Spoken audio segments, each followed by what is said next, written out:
L'esprit de prophétie ne cesse de souligner que le salut des âmes devrait constituer la tâche principale dans la vie de ceux qui professent le Christ. Ceux, pas quelques-uns, pas certains, mais tous. L'Évangile aurait déjà atteint le monde si nous avions suivi le schéma directeur de Jésus et si nous avions pris la peine d'encourager chaque membre d'Église à chercher ses amis, ses proches et ses voisins pour en faire des disciples. Mais le plan de Dieu est devenu une simple méthode de plus, au milieu de tant d'autres plans. Toute âme que le Christ a sauvée est appelée à travailler en son nom au salut de ceux qui se perdent. Cette tâche a été négligée en Israël.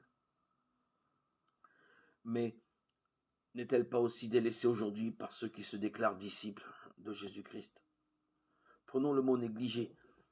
Il ne signifie pas que l'œuvre a été rejetée, mais considérée comme une question peu importante, comme allant de soi.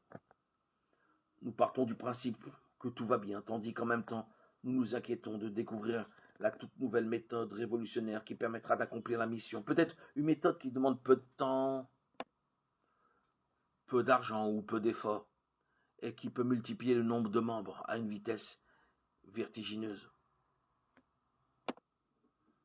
Et l'augmentation de l'effectif n'est pas le plus important. Il faut que les conducteurs de l'Église de Dieu comprennent que la mission du Sauveur est confiée à tous ceux qui croient en son nom.